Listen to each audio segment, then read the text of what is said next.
Hello good morning friend. આજે આપણે standard 5 ગુજરાતીમાં બીજું પર્વત તારમ જે આ પ્રાર્થના હતી જે સુરેશ દલાલે લખેલી છે. તો આમાં શું કહેતા હતા કવિ કે હે ઈશ્વર, હું તને ક્યાંક ક્યાંક જોઉં છું. એટલે કવિને આ બધી જ કુદરતી જે વસ્તુઓ છે, બધા જ કુદરતીમાં એમને શું દેખાય છે? ઈશ્વરના દર્શન થાય છે. હવે આજે આપણે શબ્દ સમજૂતી તો ખંભા એટલે કે ખભા, સરોવર એટલે કુદરતી રીતે બનેલું સરોવર, વિશાળું એટલે કે વિશાળ, બહુ જ મોટું હોય એને વિશાળું કહેવાય, રળિયાત એટલે સુંદર, તરણું એટલે તણખલું, નાદ એટલે અવાજ, આપણે તરત જ અવાજ બોલીએ એટલે ધીરો મધુર એવો લાગતો હોય ને અવાજ એમ, સોગાદ એટલે કે ભેટ, અને આજ્ઞા એટલે રાત્રિના અંધારામાં જે ટપકતું જીવડું હોય એને આપણે આજ્ઞા કહીએ છીએ. ત્રાડ એટલે ગર્જના. પછી છે અહીંયા જો તમને ઉચ્ચારણ વિષયક સજ્જતા એટલે કે સસલાનો સ અને શરણાઈનો શ, આપણે બે અલગ અલગ બોલીએ છીએ. સ બોલીએ અને પેલો શ એવું બોલીએ છીએ, બરાબર? એટલે સ અને શ આ બંનેમાં તમારે તફાવત જોવાનો છે કે કઈ રીતે આવે છે. તો એમાં જો તમને સર દેખાય છે, સર તો સરોવર, અને એ જ રીતે શર તો એનો મતલબ થાય બાણ.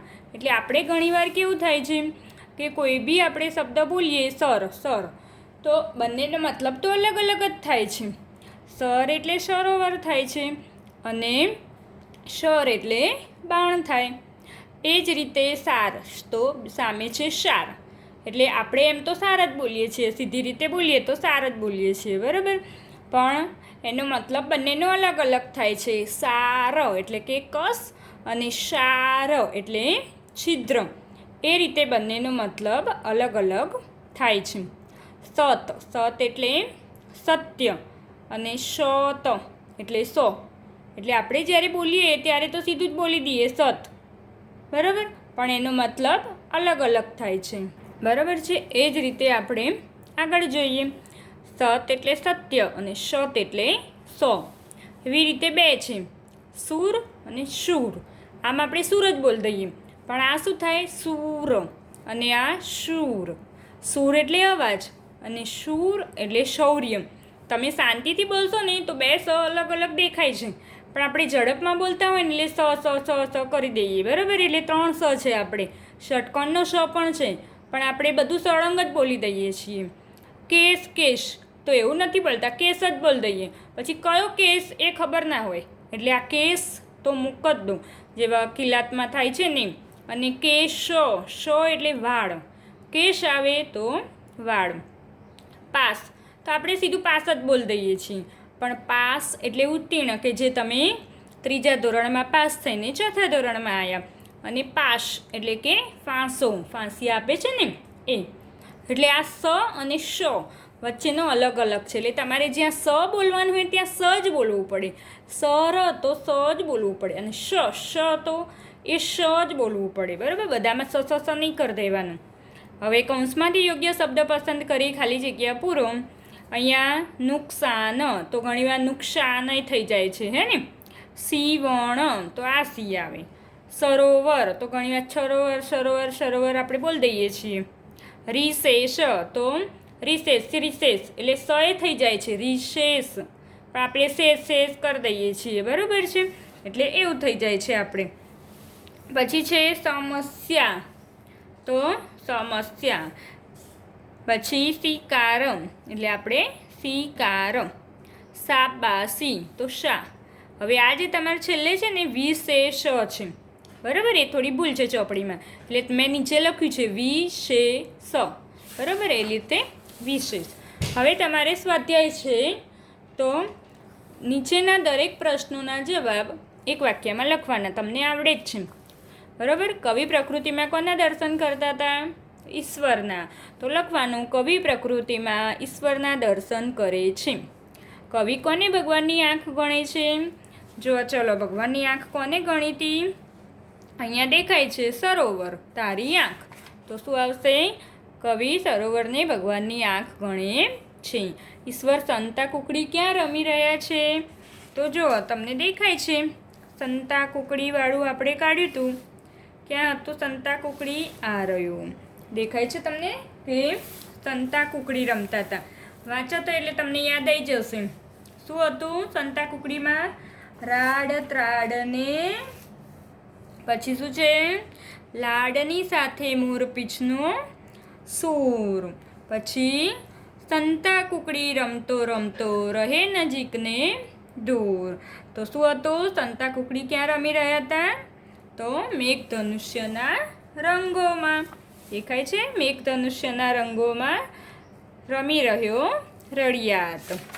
એટલે શું કહે છે? ઈશ્વર સંતાકુકડી મેઘધનુષ્યના રંગોમાં રમી રહ્યો છે. ઈશ્વર કયા સ્વરૂપે સોગાદ આપે છે? એટલે કે ભેટ આપે છે.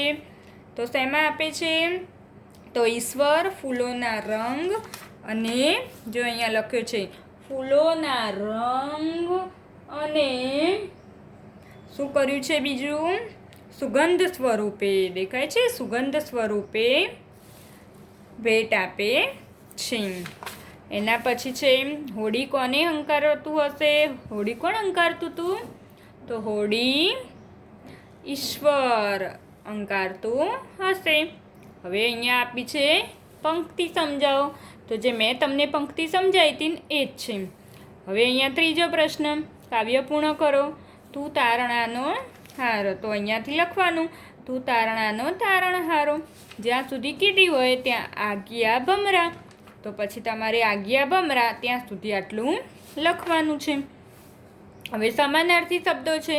તો આંખ. આંખ તો શું થાય? નેત્ર, નયન. પછી દરિયો. દરિયો તો શું થશે? સમુદ્ર. પછી નાદ એટલે અવાજ. ઈશ્વર તો ભગવાન. વૃક્ષ તો ઝાડ. ફૂલ તો પુષ્પ. એવી રીતે વિરોધી શબ્દો છે. પહોળું તો સાંકડું. નજીક તો દૂર. વિરાટ તો વામન એટલે કે વિશાળ મોટું. અંધારું તો અજવાળું. એના પછી છઠ્ઠો પ્રશ્ન છે.